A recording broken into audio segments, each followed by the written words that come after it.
journée et bon mercredi à tous. On perd un peu le sens du temps. Voilà, j'espère que vous allez tous bien. Alors, je me suis dit que depuis que nous avons commencé ces méditations, nous avons contemplé et prié que avec des pèlerins masculins, c'est-à-dire Abraham et Isaac, et Moïse, Élie. Ben voilà, donc il manque un peu le côté féminin. Voilà, on est d'accord. Donc aujourd'hui, nous allons découvrir, ou redécouvrir pour certains, le livre de Ruth. C'est difficile à dire en français, j'avoue. Mais la bonne nouvelle, c'est que ce livre il n'y a que 5 chapitres. Donc vous pouvez le lire facilement, genre dans 15-20 minutes, et c'est une histoire passionnante. Donc je vous invite à le lire. Ça se trouve un peu au début de votre Bible, vous pouvez le chercher. Et aujourd'hui, nous allons découvrir la fidélité et la loyauté de Ruth envers sa belle-mère, et aussi la fidélité et la loyauté de Dieu envers chacun de nous. D'accord? Donc, et juste pour un peu le contexte, il y a Ruth qui va se marier avec un des fils de Noémie. Et il y a une autre fille aussi qui va se marier avec un autre fils de Noémie. Vous me suivez jusqu'à là? Voilà. Et donc, Ruth et cette autre fille, elles sont de notre religion, on va dire, pour faire facile. Mais elles vont se marier avec ses fils qui sont des Israélites. Non? Et après, c'est très triste, mais le mari de Noémie, donc la belle-mère, et ses deux fils, il y a une grande famine, et tous les trois hommes, ils vont mourir. Donc Noémie, elle est restée avec ses deux belles filles, d'accord, qui sont de notre peuple, de notre religion, de notre terre, et donc elle va leur dire, vous pouvez retourner chez vous. D'accord? Donc, nous allons lire cette histoire à partir de là. Allez. Alors, Noémie dit à ses deux belles filles, « Allez, retournez chacune à la maison de votre mère. Que le Seigneur vous montre le même attachement que vous avez eu envers nos morts et envers moi. Que le Seigneur vous donne de trouver chacune un foyer stable avec un mari. » Et Noémie les embrassa. Mais elles élevèrent la voix et se mirent à pleurer. Mais Noémie reprit, « Retournez chez vous, mes filles. Pourquoi venir avec moi?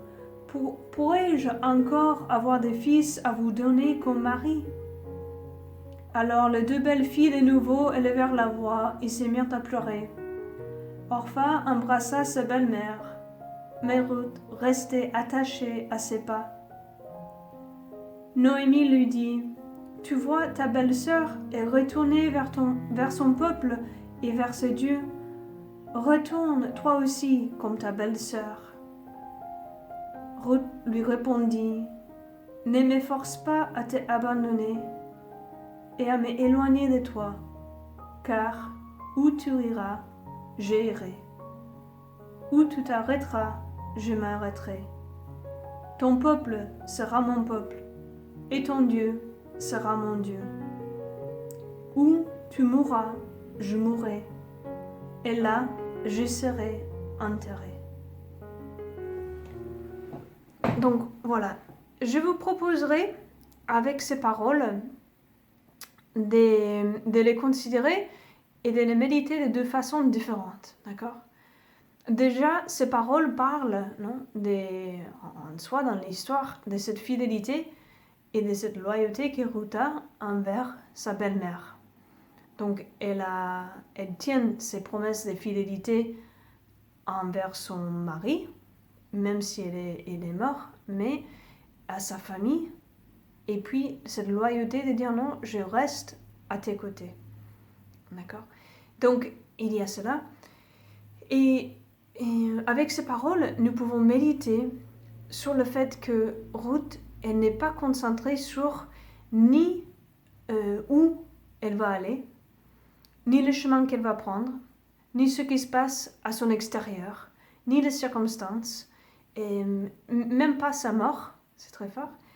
Elle est complètement concentrée avec qui elle va faire ce chemin, avec qui elle va être entourée, avec qui elle va s'arrêter, avec qui elle va marcher, avec qui elle va mourir. Et c'est une invitation, je pense, pour nous. C'est un peu ce que nous avons fait pendant toutes ces différentes méditations. Mais vraiment de considérer cette fait de que ce qui est important dans notre vie, bien sûr, c'est aussi les circonstances, c'est ce qui se passe. Parfois c'est grave, parfois c'est joyeux, parfois c'est triste.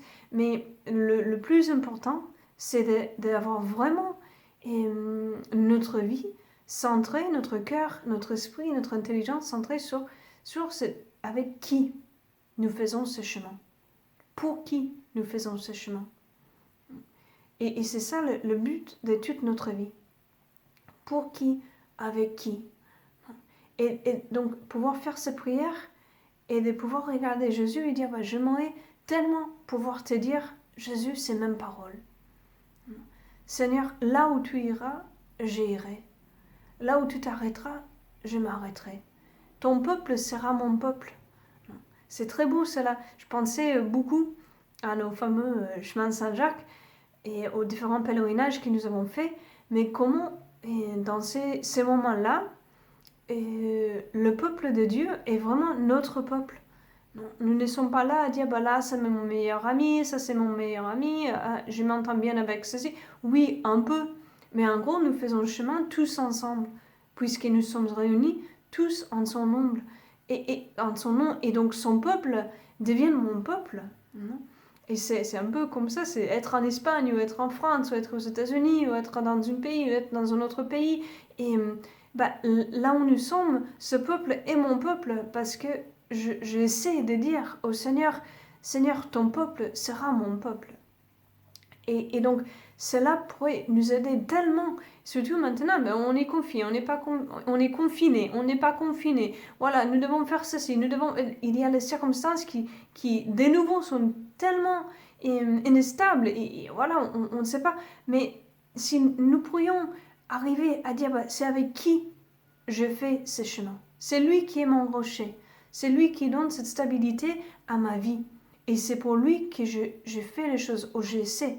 Ça change tellement, vous le savez si vous avez déjà été amoureux de quelqu'un ou amoureuse, ça change tellement quand nous faisons les choses pour quelqu'un que nous aimons, au lieu de le faire juste parce qu'il faut le faire. Toute notre vie est invitée à le faire, et à vivre pour le Seigneur, qui m'a sauvé, qui m'a livré, qui est mort, qui a livré sa vie pour moi, qui m'a libéré. Pouvoir humblement dire Seigneur, je veux vivre pour toi. Voilà. Et après, la deuxième méditation, ou la première, vous pouvez faire dans l'ordre que vous voulez, mais c'est laisser vraiment dans notre cœur que le Seigneur nous dit ces paroles de route à nous. Que le Seigneur nous dise, et là où tu iras, j'irai. Là où tu t'arrêteras, je m'arrêterai. Ton peuple sera mon peuple. Là où tu mourras, je mourrai. Et je veux être enterré avec toi. C'est très fort cela.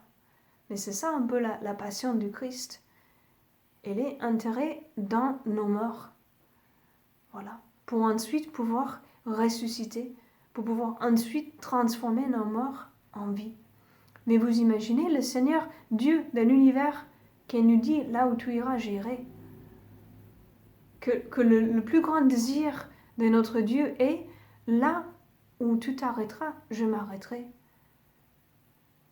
Et là où tu mourras, je mourrai.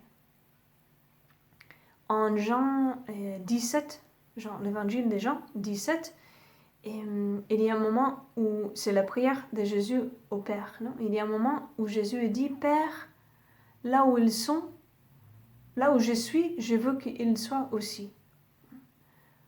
Je veux être avec eux. Je veux qu'ils soient là où je suis. Et combien ça changerait dans notre vie de savoir que Jésus, il veut que nous soyons là où il est. Il est où? Il est dans nos prières.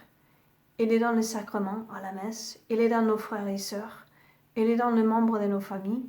Elle est dans cette personne qui est plus fragile, qui a besoin que je fasse un coup de fil. Et elle est dans la Bible, dans l'Écriture.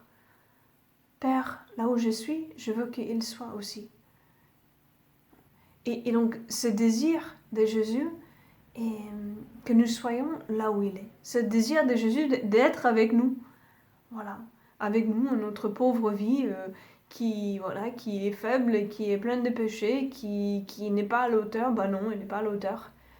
Voilà. Et peut-être si nous arrêtions d'essayer que ce soit à l'auteur et juste écouter ces paroles de Jésus, je veux qu'il soit là où je suis, peut-être c'est ça qui va transformer ma vie.